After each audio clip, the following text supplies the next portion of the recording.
So I'm out here planting my tomato plants. I've got a few varieties. I've got the Martino's Roma tomato, which is a determinate variety.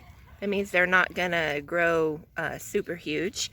I've got the Bonnie Best tomato, which is a indeterminate, so they're gonna grow as tall as I let them grow. And I've got the Principe Borghese tomato, and this is a determinate, meaning it's going to stay somewhat small. I've got Roma tomatoes, and they are also determinate. And Barry's Crazy cherry tomatoes, and these are indeterminate, so I need to leave enough space for these. Those are supposed to be very prolific yellow cherry tomatoes. And then I've got Homestead tomatoes, which are what's called a semi-determinate. So, anyways, I think that means that it produces a lot of tomatoes, more than what a determinate tomato plant would, but it doesn't get quite as big as what an indeterminate tomato plant does. And so what I do when I plant these tomatoes is I dig the hole deep enough that I bury probably about 2/3 of the stem. I'm going to, because all these little hairs on the tomato stems, all those little hairs will turn into roots. So if you want a good root system, you want to plant it pretty deep. So I'm going to show you a second. So if you'll see on this tomato plant here, I have it ready to go into the ground. You can see I've got a pretty long stem here, and then you've got the leaves up here.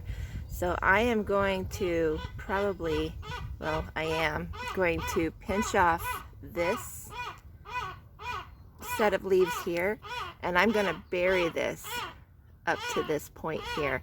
And then from here down, this is all going to turn into roots along with the roots that are down here.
I feel bad for these worms. I'm disrupting all of them. There's like 6 worms I just dug up here just to plant that one tomato plant.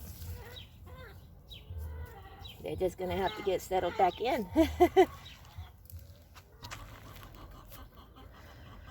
Okay, so what's gonna happen with these tomatoes is I have this trellis here that is probably right about as tall as I am. And they are going to, the ones that are determinate, they'll get up tall enough to where I can use this trellis to support them. But the ones that are indeterminate, they're going to go crazy on here. And eventually they will surpass the amount of height I have available to them. And then I will decide if, at the end of the season, if I'm just going to let them go crazy or if I'm going to top them off and try to keep them under control. So we'll just see on what my tomato harvest is like and whether or not I'm trying to get every last tomato out of them. So stay tuned for that. And now I'm going to have to work my way around this plant here. When I took out all the broccoli and cauliflower, I decided to leave this broccoli plant because it was a really healthy plant, and I decided I want to save the seeds from that. So I'm letting it dry out right where it's at. So I'm going to have to work around it. It shouldn't be too much longer until I can harvest the seeds and then get rid of this plant. Oh yeah, and I overlooked that I also have a beefsteak tomato. So I've got a few of those that I'm going to work in here, and those are definitely indeterminates. They're going to grow very large. Thank you guys so much for hanging out with us as we learn to live a more natural lifestyle. I hope you have a blessed day.